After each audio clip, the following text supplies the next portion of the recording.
Labas rytas, suraitytas sausio 8 dieną, paspaudų šaltukui, važiuojame žvejoti, aš pirmą kartą gyvenime lipsiu ant ledo, o štai, Žiguliai. A затем не новый, запчасти имеют 80-х годов. Что, починил и поехал дальше. Žiguliai, Антон.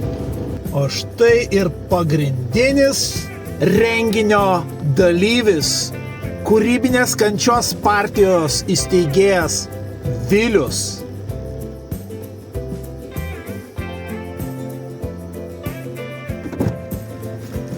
O štai kaip būna, kai tu netyčia sutinki vakare 26 metus nematytą muselninką. Štai koks normalus žmogus, tu pro duris nepataikai. Labą rytą. Matau, daug čia pas jūs viską yra jau sudėta, sukrauta. Norėtųsi papildyti. Papildykite. Šitam žmogui, žinokit, pagalbos jau nėra. Na, bet važiuojame į Kaišiadorių rajoną. Dabar mes jau atsidūrėme Baltoje karalystėje. O kur tas fucking ežeras yra? Viliau, kaip manai? Toli dar čia? Tau puikiai sekėsi, man atrodo, vienam vesti šį monologą, bet jei tu nori, kad aš irgi įsiterpčiau į šitą reikalą, tai aš galiu įsiterpti. Nu, nežinau. O, Jėzau. Nu, ne, kažkur netoli nuo autostrados ir aš jau jaučiu, kaip lydeka agurkais kvepia. Aišku, stintinis hybridas.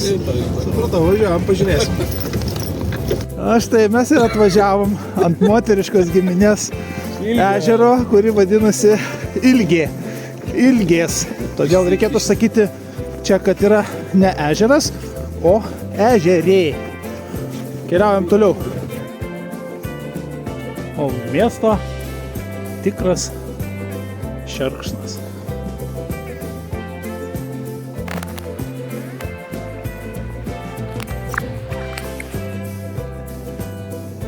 O palalaiką. Vėliau, ką jūs čia darote? Jūs man niekada nebūt panašus į normalų žmogų, dabar tai jau visai. O, supratau. Štai Tomas pagavo pirmą auksinę žuvelę.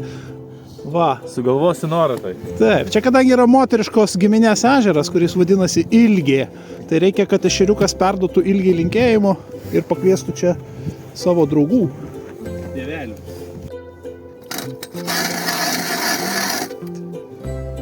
Viskas? Važiuojam namo. Turiu užkandėlės, ne? Tai ir mūsų su Viliumi pirmasis laimikis. Vilius mane bando išmokyti pirmą kartą pagauti kažką tai žiemą. Aš niekada nesu buvęs ant ledo iš tikrųjų. Viliau, ką darysim su šito gigantu? Nu, jis jau suvalgė viską. Aha, supratau.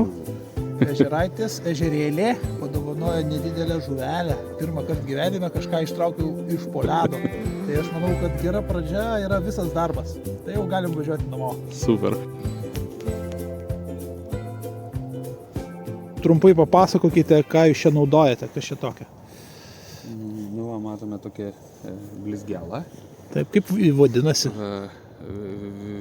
Vibratorių. Taip? Žodžiu, vibratorių. O šitą spiningą, kur gavot vakar, pavogėt iš žvejų krautojas, ne? Nenoriu afišuoti, ne visi žino, kad aš vakar pirkau spiningą, mano Rūta bus nelabai patenkinta, jeigu sužinos, kad aš vakar pirkau. Mes kai tai parodysim, mes tik tai titrus parašysim. Tavo balsą nesigirdės. Ir veidą užtušuosim, gerai? Gerai. Na, parodykite, kaip viskas veikia. Taip? Kaip šitą vibratorių metam į eketę, taip? Taip. Na ir dabar laukiam lydekos, taip? Ir taip trūkčiojat, taip? Bet turi būti ne visas protas namie, kad va, taip sugalvoti atvažiuoti ryte ir taip elgtis. Ką? Negėda? Proto iš vis neturi. Negėda truputį, ne? Ne. Aha. Nu ir lyg rimtas žmogus atrodo, bet... Gerai. Laukiam rezultatų. O va taip atrodo meniškai tikro žvejo dėžutė. O dar va. Kas dar? Kita dėžutė. Meno kūriniai, ne kitaip. Galima vietoj auskarų įsivertinti. Galima laisvai. Labą dieną. Vakar nuėjau į žūklės reikmenų parduotuvę ir ten tokia pagyvenus moterėlė pardavinė. Sakau, gal turite smaigų? Jinai mane taip labai keistai pažiūrėjo. Niekaip negalėjau suprasti. Aš ir taip ir anai bandžiau jai parodyti nuotraukas, kaip tie smaigai atrodo. Ir jinai galiausiai suprato. Nors prieš tai rodė prie avižėlių. Jis sako, gal va čia smaigai ant avižėlių. Bet aš nors ir pirmą kartą gyvenime ant ledo bent jau tiek skiriu, kur yra avižėlė ir kur yra smaigai. Tokia pamokanti istorija, ar ne?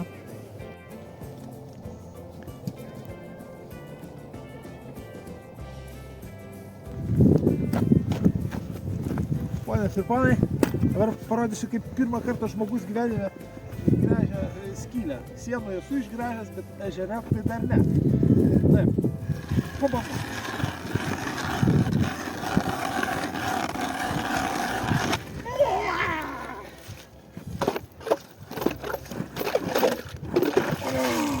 Ir čia yra, man draugas Vilius sakė, vibrikas. Labai gražus toksai, va. Matot?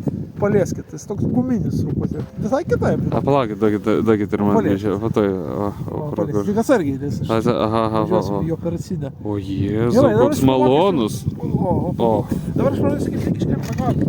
Taip, iškart. Naujoko sėkmė. Taip. Išsigrėžiame akėtę. Taip, įleidom. Taip, žiūrėk, kas atidžiai korsake. Aš pamokysiu, kaip reikia žvejoti. Taip, čia barzdelė, puseliai. Taip, va. Ir vibruojam. Lyg nieko nebūtų ką veikti daug gyvenime. Palauk,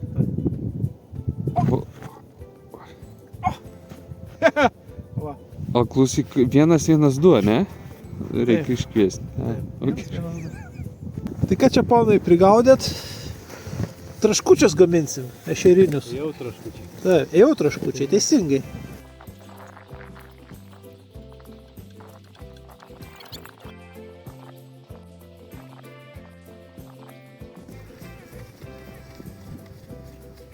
Antra serija, pirmos gyvenime poledinės žūklės ir su vyrais atvykom į Elektrėnų marias.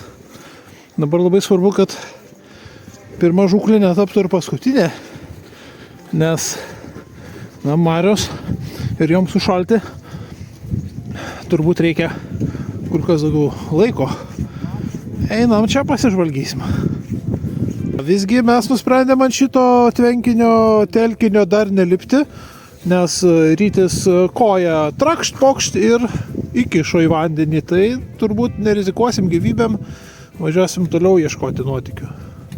O Elektrėnų žiburiai, tegu čia savo žiburiuoja.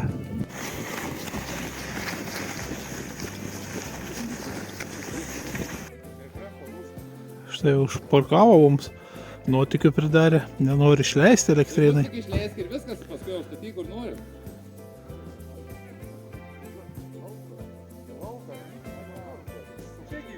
Čia biškį tik pasuk ir viskas tą priekabą.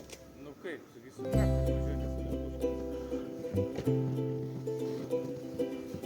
Įdomiai. Na štai, vyrai šiek tiek susiprotėjo, arba buvo priversti susiprotėti, patraukti tą savo priekabą. Nes ką mes čia be palapinių visą naktį. Merci beaucoup. Viliau, labiau, pasistenk, nu. Važiuoju, va, kaip baigėsi žvejų nuotykiai. 2 sesutės į kalnelį nesueina.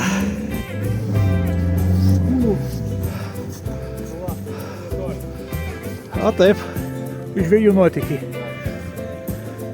O dabar mano eilė.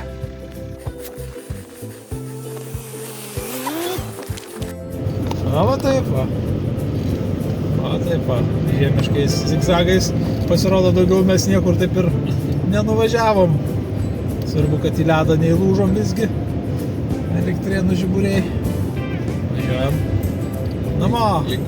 Nei iš vyno, nei vėlio. Na kągi, unikalūs vaizdai.